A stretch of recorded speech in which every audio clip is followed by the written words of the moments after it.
Hello and welcome to episode 365 of Sutton and Back Family Style. I'm Jason. Bill. Wow, that would be like every day for a year. Yeah, that's what I was like. I didn't even think about it until I said it out loud, and I was like, "Oh wow, huh.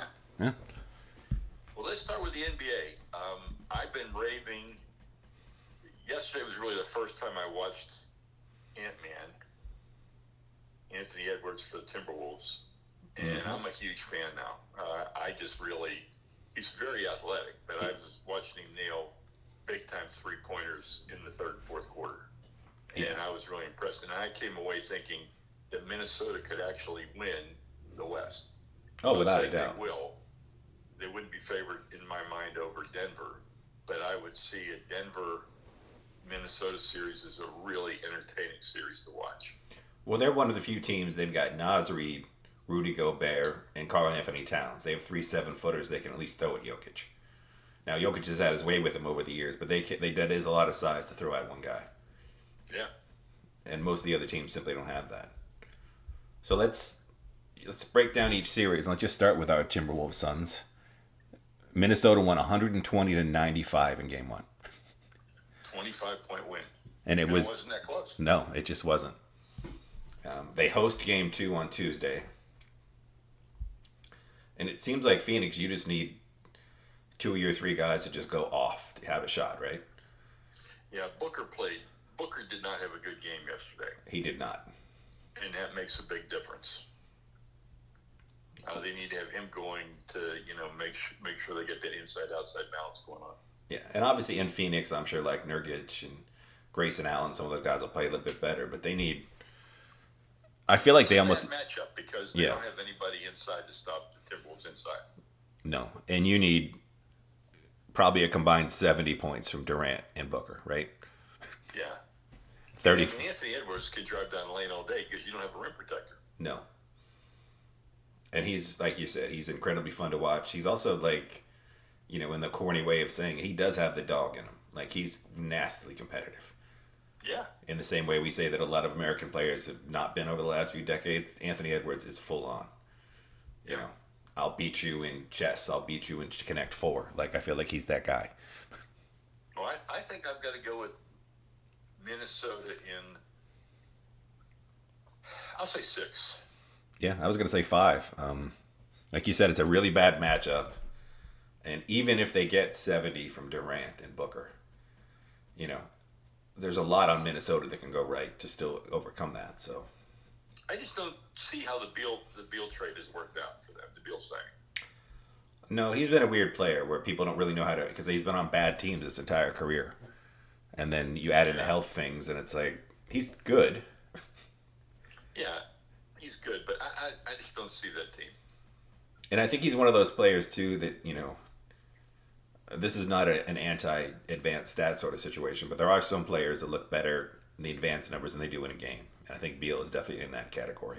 Yeah. Where if you can look at him, you're like, well, look, he's hitting 40% of his threes. And it's like, yeah, but you just got to watch it. Well, let's do the West first then. Let's go Denver, LA next. Okay. We saw game one. Saw game 1. Anthony Davis played fantastic. Lakers got off early. Yeah. I just think, Denver has this, they don't get rattled. No. They don't get rattled, and you're up on, you can be up 10-15 on them, and it's not that big of a deal because they can come back very quickly and hang 30 on you really quickly. Yeah, and you got a monster game from Anthony Davis in game one. LeBron had 27. D'Angelo Russell had a rough night. Reeves had a rough night. But when Denver's all there and Murray is healthy, I mean, they've been playing together now for like 5 years, this exact team, pretty much, right? Yep. Yeah. And,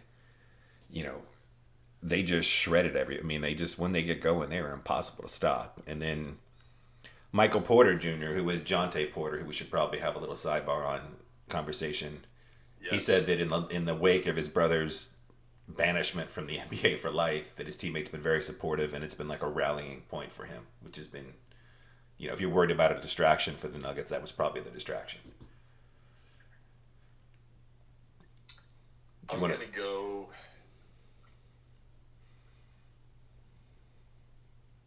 Denver. Denver in 6. I think that sounds right. I think the Lakers are going to have a really good game at home where Reeves and Russell are hitting. Yep. And I think the Nuggets, we've seen them in the playoffs. Like, they're not concerned about going, you know, 13-0, 16-0. And I think when games are out of reach, and I think there might be one in LA, I feel like Denver might just sort of concede and say, save their strength for another game. Because we've seen them do that. I'm saying Denver in 6. It could easily be 5. Yeah. Let's go Pels and Thunder. I think a lot of this depends on Zion, right? Yeah, totally. I mean, the Zion-less Pelicans did crush the Kings. And Brandon Ingram had a big game.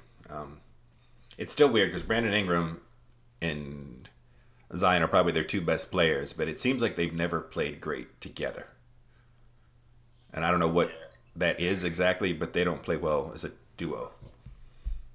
And I would say that a thigh injury or a hammy or a quad, whatever it is for Zion, is harder on him than most players just because of the power in those legs and how much he relies on. And he's still, he's clearly in better shape. He's still carrying, 260, 270 minimum? Yeah, I'd say he's every bit at 260, 265 for sure. And LeBron is an anomaly. He and Karl Malone, as far as that body type and staying healthy as long as they both did, that's really an anomaly. Yeah. And usually guys are more in the Zion camp of when they're there and they're healthy, they're amazing, but they're going to miss some time. And the Thunder did get the number 1 seed in the West. Yes, they did. And they have a legitimate MVP candidate in Shea Alexander. And you got J-Dub, the other J-Dub. And the Pelicans can't completely outsize them the way Denver probably will be able to. And Minnesota. Yeah. I'm going to go OKC in 5. I was about to say, I like OKC in 5. Neither team has a lot of playoff experience. No, they're both really young. Yeah.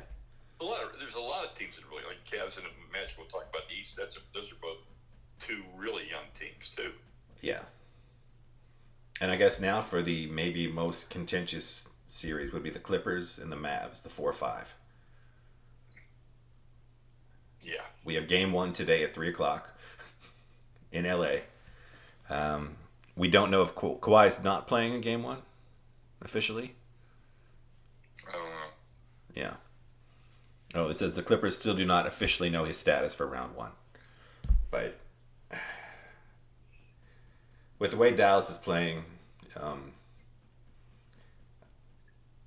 you got Paul George, who's not re-signed. It seems like he might be gone from the Clippers. Kawhi, who may play, may not play, may play an incredible half of basketball and then miss 3 games. I like the Mavs in 5. I gotta agree. Maybe 4. I mean, the Clippers earlier in the year. The Clippers looked like they were a team that was going to go somewhere. I think they won 21 straight. And now they look like they're going in the opposite direction. And like I said, there's so many stories overhanging them. And then you add in, that James Harden has never had playoff success. And Russ has been up and down as far as his playoff success goes. So I think you have to have a healthy Kawhi to win that series. And I don't think they have a healthy Kawhi. Any comments on the departed Kings and Warriors? I mean, I guess we should pour one out for the Warriors, right? Clay 0 for 10 in that game. And he hasn't been Clay since, 4 years ago, right? I know they won the chip in 22, but that was a little bit different. Yeah. And I don't know what you do if as people have pointed out, you had a great run. You won 4 titles. I think you went to 6 finals, right? I think you let him out there on the market, see what anybody's willing to pay for him, which I don't think should be much. And then you might see if he wants to come back for you at that price. Yeah. And for all the credit, I wouldn't sign him right now. I'd have to see what the market says. And if you sign him, you're only signing him because Steph and Draymond want him. Yeah. And, you look at the team, and obviously you had the trio of Steph, Draymond, and Clay. And for a while, you added KD to that mix. And then for a long time, you had great role players, whether it was, Iguodala, Yeah. some of the bigger men they had, the Aussies. But Yeah. you kind of missed almost completely on 3 first-round picks. I mean, Kuminga still looks like he has some value, but as we've seen him throughout the season, you're not really sure what you have with him. Wiseman is gone. Moody doesn't look like he's going to be anything more than a rotational player. You signed the Jordan Poole contract that blew up in your face. And then I think everybody agreed you should have given Wiggins the number, but probably nobody expected Wiggins to just fall off a cliff. Right? Yeah. You could argue he was the MVP of their last title run. Yeah, and you were expecting him to be emerging and pushing everybody else for playing time. Yeah, and it didn't happen. He fell off a cliff this year. And like I said, Kuminga showed signs, but he also doesn't feel like he's an ideal fit with Steph. And then, or even the way the Warriors want to play basketball. And it's like you had, despite being one of the greatest teams of all time, a team that won 73 games, you somehow had 3 top 10 picks, including the number 1 overall pick during that run, and you botched all those picks. Yeah. And even the Chris Paul deal this year that you thought might be something, it's clearly turned into nothing. Because Chris Paul looks like he might be... What are you thinking about the Kings? I think you still have Keegan Murray. You still got Fox. You still got Sabonis. I don't really know what the West is really good. I think that's the part I saw Brian Windhorst talking about. Like, is there a single team of these top 8? I mean, a healthy Pelicans team, like, would you be shocked if Zion somehow had stayed healthy the whole year and they went on a run and ended up in the Western Conference Finals? I don't think I would be. Obviously, the Thunder are the 1 seed. We both really like the Lakers in 5, but nobody would be shocked the Nuggets over the Lakers, but the Lakers have Anthony Davis and LeBron James. Then, like I said, the Suns have technically a big 2, if not a big 3. The Timberwolves are loaded. And then we talked about the Clippers and Mavs, and then it just, there just weren't a lot of bad teams in the West. So I think if you're the Kings, you hope you can see what the Spurs add to their mix. Yeah, because Wembanyama is still my story of the year. If I'm a free agent, I got to think I like to play in San Antonio. Yeah. And the big thing for me is, I know he was hurt, but you want to talk about the other 2 teams? You want to start with the bad teams in the East that didn't make it? The Bulls, who were perpetually a play-in team that loses before the playoffs. Yeah, the Bulls are they're hideous. Yeah, they're in a real bad spot because they're good enough to be the 9th or 10th seed, not good enough to make it into the tournament. And then you have a lot of big contracts on the books, not a lot of draft capital. And then, Kobe White looks incredible from time to time and not that great from time to time. So I don't know what you do with that. I don't know either. I don't see any future where they are right now. No. And you still have that Zach LaVine albatross contract around your neck. Yeah. It's rough, yeah. Well, let's start with the 4-5, the Cavs, and then our old hometown team, the Orlando Magic. Donovan Mitchell, I haven't watched him play much, but I was very impressed with the way it fits in with the Cavs. And yet, the Cavs team might not have Donovan Mitchell next year. No, that's true. I mean, who knows what will happen? Because he's reportedly not ever been happy in Cleveland. And, despite you think they have this 4 of Mobley, Jared Allen, Darius Garland, and Mitchell, they usually play best when one of them isn't there. And I don't know what you can get from Mitchell in the open market, but again, like you said, the Heat always want somebody. I don't know if the Knicks still want a Donovan Mitchell because I don't see him and Jalen Brunson being the best fit. But, yeah. Could you see him as a Spur? Potentially, yeah. I think I could. I mean, they need a perimeter player to go along with Wembanyama, and I think I'd rather have somebody with maybe a little bit more point guard mentality than Mitchell. Yeah. But anyway, Cleveland. I'm going to go the Cavs in 6 in that one. I hope the Magic look a lot better than they did in Game 1. They didn't look good. They looked like a deer in the headlights. But I think they're better than that. Yeah. And they match up better than that. So that was just disappointing. I still like the Cavs better, but I think it's going to be good at 6 games. I have to agree with that one. How about the 3-6? The Bucks at the Pacers. The first game is today at 7:00 Eastern, 6:00 my time. No Giannis. I just don't like where the Bucks are. No. I see the Pacers winning this, maybe in 6. I honestly see the Pacers in 5. They were 4-1 against them in the regular season. This feels a little bit like people were comparing his injury to Kevin Durant's injury, where Durant played through and ended up tearing his Achilles. Yeah. I don't see it seems like with everything bad happening with the Bucks, I don't want anything other than 100% Giannis ready to go in this playoffs. No, it's too valuable of an athlete. You can't take any chances. And again, you're not on the cusp of, like, nobody thinks you're winning this. No. So. No. And they said The Bucks are trending down. Yeah. And I don't see that changing. And I think the Bucks are in a very interesting place because, all their team is old, except for Giannis, who's right in his prime at like 28, 29, I think. Middleton can't stay on the court. Brook Lopez is almost 40. Dame experiment, whether you want to blame his divorce, his separation, the domestic stuff happening with him, or unhappy in Milwaukee, it just not worked out. And the Bucks also have no draft picks moving forward, so I don't know how you make this team better for Giannis.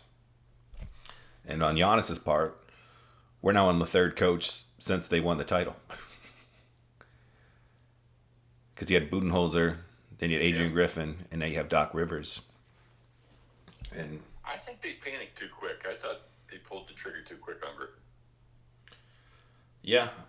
I mean, and then you hear the stuff coming out of Doc Rivers' mouth, and it just sounds like an excuse parade as to how difficult this is for him. And I don't think that can be good on your team's psyche, that's the message your coach is putting out in public. Definite early exit there. And again, I think you got to keep an eye on Giannis as to play. Speaking of early exits, the Heat have no shot against the Celtics. You wouldn't think so, right? Not without Jimmy Butler. No, not without Jimmy Butler. Although I'm shocked that if it would have been anybody but the Bulls, I don't think they win that game without Jimmy Butler either. But hey, I mean, the Heat are the Heat. They've got good culture, good, but they just missed that. They just can't. Even if they had Jimmy Butler, they're not going to beat the Celtics. They shouldn't beat the Celtics. No, I see Celtics in a sweep in round 1. I could see a sweep as well. Because I think Boston also has to have we've been to, what have they been? Tatum's 26, and I think they've been to 5 Western Conference Finals and a couple finals trips, and they just haven't gotten it done yet. I don't think they can. And the Heat team has been a thorn in their side. I think you just want to come. You know what? I'm going to give the Heat 5. I'm going to give the Celtics in 5. Okay. I'm going to give the Heat 1 win, just because they're the Heat. Yeah. And then now my beloved Knicks, who have a 1-0 lead over the Sixers. I got to take the Knicks. Yeah. Embiid is not going to be himself. No. I mean, I love the guy. He plays hard. He plays through a lot of injuries, but the Knicks are too physical. That game was not like a basketball game at all. That was like WWE. It reminds me of my favorite Knicks teams that had Charles Oakley, Anthony Mason, and all those guys. Yeah, I mean, you could have called a foul last night almost every 10 seconds. Yeah. It was the most physical of all the games. And I don't see that changing, and that plays in the favor of the Knicks. If the game is called in a real physical way, the Knicks are going to be a force. Oh, yeah. And the Knicks are going to be trouble for the Celtics if they let it get that physical. Yeah, and if they don't, that takes away from the Knicks game, and anybody can beat them. Yeah. But, yeah, the Sixers are in a weird spot where, you brought Embiid back. He's playing as well as he can, but he's clearly not 100%. And, and then you also have, Who is it? They have a couple free agents coming up. I just feel like they're in a weird spot. Yeah. And then I guess we got to end our basketball talk with Jonte Porter, banned for life. You know, And it it's wasn't a a bigger problem than just this one thing. yeah, I mean, everybody's embraced it because of the money, the cash flow for the teams, for everything else. The networks, ESPN's jumped on it. It's just become way, way too rampant without any guardrails. yeah, And, it's just too easy to get in over your head, make a bad decision, do whatever you're going to do. And I think this is the first of a number of these incidents we're going to see happen. yeah. I mean, we had in the NFL, you had Jamison Williams and like 3 different Detroit Lions. It certainly hurt his career moving forward. And Porter again, and if you look at the numbers, like I think he bet it was like 70,000 in losses and 20 something in wins. So it wasn't. I mean, I know that's a lot of money for most people, but that's not a lot of money for an NBA player gambling, right? No. And yeah, and it also seems silly because it's like you couldn't just call your cousin and have him place the bet for you. No, and I mean, I don't think we'll get many more cases as to the extent of the Otani thing, because that's a ridiculous numbers. Ridiculous numbers, and I like Otani. I like watching him. I know how good he is for baseball and the world, and their place in the sports world. I But just don't see how you could fall asleep $16 million worth of sleeping. That's what I don't understand. yeah, I don't either. $1 million, maybe $1 million. Yeah. $200,000 probably. But I would be dubious anything over $1 million, because if not, you're not paying attention to your own finances. No, and that seemed like you said. $16 million. And I feel like once that started bubbling up, like again, I feel like it's too big to fail situation, and I'm looking forward to the Sports Center documentary in 15 years on the Otani. Yeah, and again, you get back to that same thing. Where are the guardrails? Yeah, How could this guy bet that much money? How could he dupe all these people? And obviously, people are extending credit to him. mm-hmm. They know whose money it is. They're not extending credit to that guy on his credit. No, So I mean, it's one of those things that's fairly dubious. I don't know. yeah, I if we have the meter up there, mostly true, mostly false, at best I'm in the middle. at best. At best. And again, I like the story where Otani just got taken, and he was, he's going to be a perfect, player moving forward. But we've seen a lot of NBA players, NFL players, major league players that love to gamble. Whether it's on spades or cards or golf, whatever it is, a game of Connect Four, they'll put money on it. So it's hard to imagine that he wouldn't be tempted to bet on baseball. Yeah, The totally. thing he knows better than any other sport. Totally. Well, we have one weird draft story. We talked a little bit offline, but in case people don't know, the Washington Commanders, who hold the second overall pick, they brought in every quarterback except for Caleb, who's obviously going to the Bears, and had a total of 20 prospects, all at a Topgolf. And apparently some of the players did not like it, including Jaden Daniels, who's walked it back a little bit, but apparently they were insulted that it was just, Yeah. It seems like a fun night for everybody. It's crazy, but I'm gonna take a pass on it because it hadn't been done before. We don't know what their method, what they were looking for. Maybe they were looking to see how many alpha dogs they were drafting. I don't know. Yeah. It's definitely controversial, to say the least. I mean, it feels like, something the Detroit Lions coach would do, right? I'm going to put you all in a golf machine and see who But wants you it know more. what, Jay? If you're bringing in 20 guys, right? Right. Can you really spend the time with all those people to get what you need rather than bringing them in 2, 3 at a time? I don't know that. We don't know what they're looking for. It's definitely a franchise in transition. wanting to try new things. I don't know. Yeah.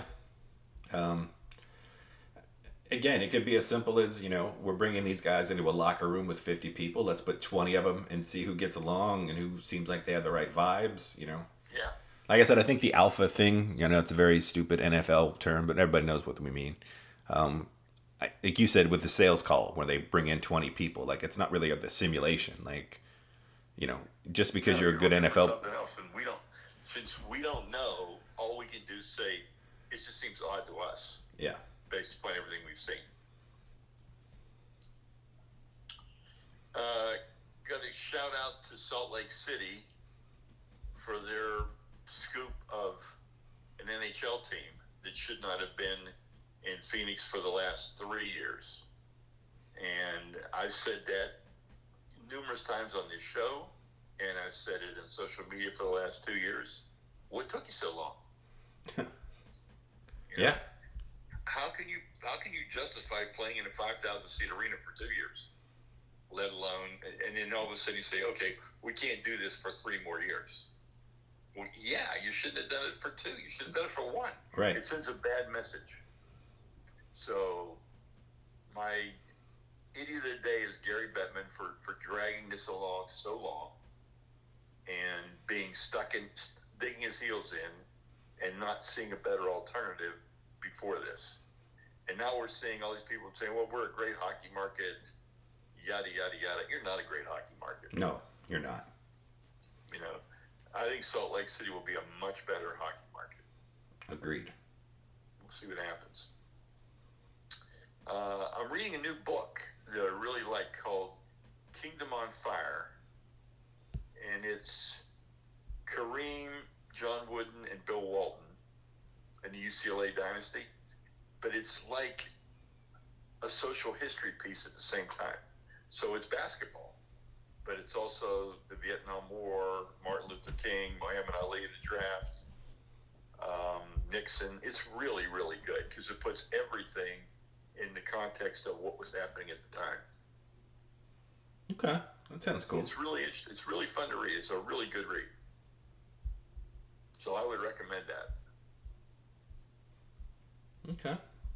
I guess in our non-sports stories, I guess Kendrick Perkins is beefing with Shaq and Chuck. Kendrick Perkins looked like he went right to the Skip Bayless Stephen A. School of Journalism. So it's not surprising to see him just constantly trying to keep his name out there by saying ridiculous things. He was claiming that Shaq and Chuck never watch an NBA basketball game. And it seems pretty clear from watching them, they watch a lot of NBA basketball. I don't know, Yeah. Park just wants to keep his name.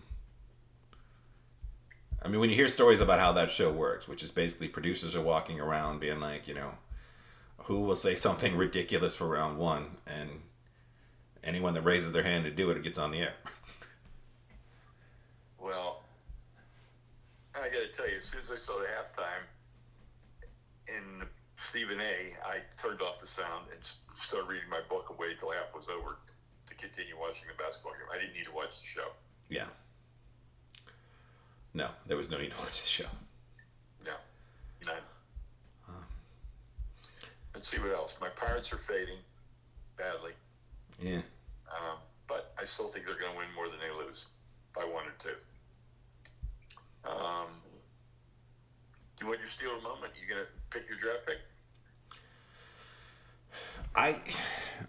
They're in a very weird position, Like I said, my ideal situation is, they can trade back with Arizona at 27, Buffalo at 28, move back, grab another pick, and take another swing. I like Brandon Ayuk a lot. I think he's one of the 5 or 6 best wide receivers in football. But I don't know if giving up a first-round pick, a third-round pick, and then paying him top receiver money is the best thing for the Steelers right now. Agree. They have a good track record with wide receivers. I think you can, I think if I would much rather see them bite the bullet, pay Tyler Boyd a little bit more money than they're willing to go, because Tyler Boyd's still under 30 and still a good player, and then draft 2 wide receivers and let everybody battle it out. They need offensive line help, defensive line help. I don't know why I'm going to make this prediction, but I'm going to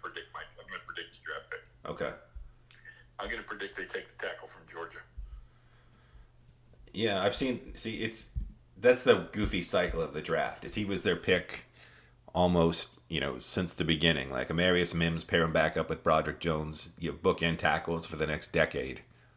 But then, people are worried that he's too much of a project and the Steelers are looking for a plug and play guy. So, I'm just saying the Steelers seem to be in love with Georgia right now, just like a couple years ago they were in love with Maryland, and they go on these tangents. yeah.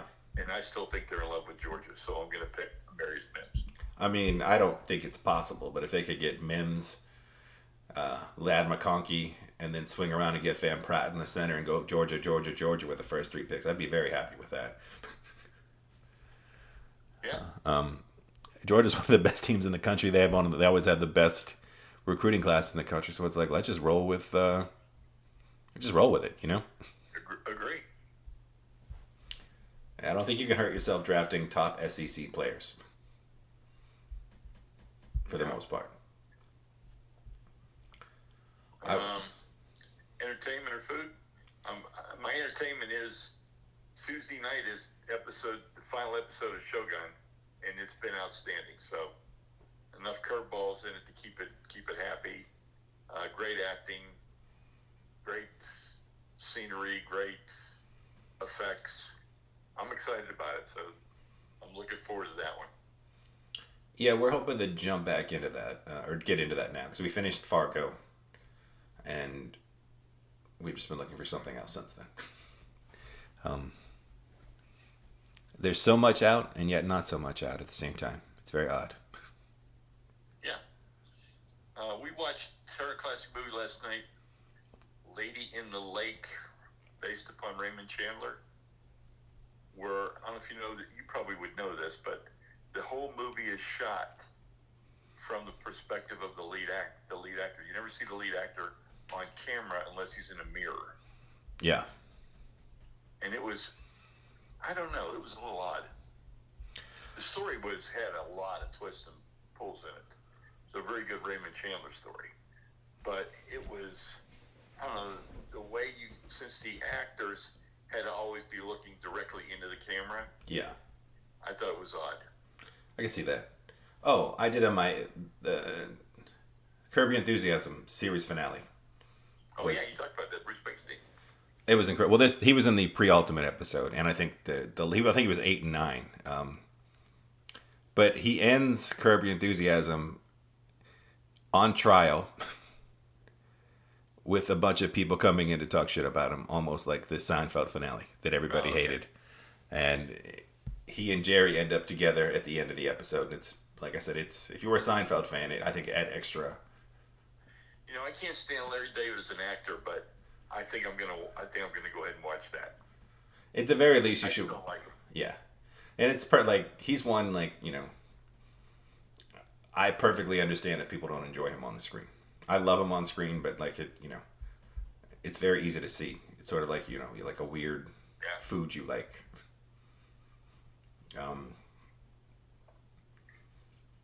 I did not have any food moments, sadly. So I got nothing. I had one. I talked about that Mandelos, the founders of Carrabba. This is their fast casual. Okay.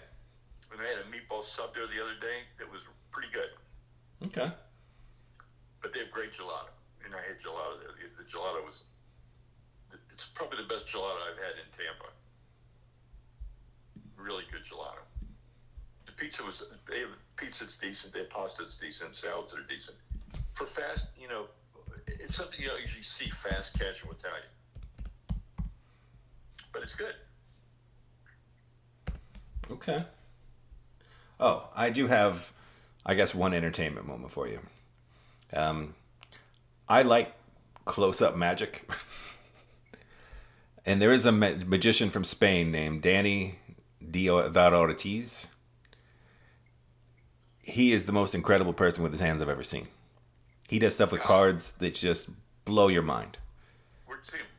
On the show Fool Us, the Penn and Teller show. Okay.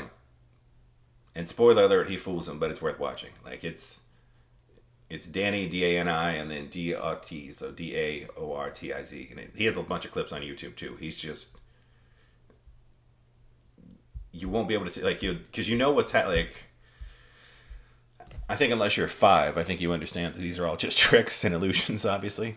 An illusion, Michael, from our favorite show, Arrested Development. But he's just unbelievable. He's on the level of the, David Blaine's and all those sort of people. Well, Jason and I will be doing our show together here in Tampa next Sunday. Yeah. And so be prepared for a lot of draft and a lot of NBA. Yeah, and there will be a Steeler 5 minutes probably. Yes, because we will be able to we'll be able to designate, we'll be able to talk about the Steelers picks. Is the draft over on Saturday? Yeah, right? Yeah. So we'll have everything. Yeah, it'll be a big... We'll give you our thoughts on the draft and see where it goes. All right. So we'll talk to you next week.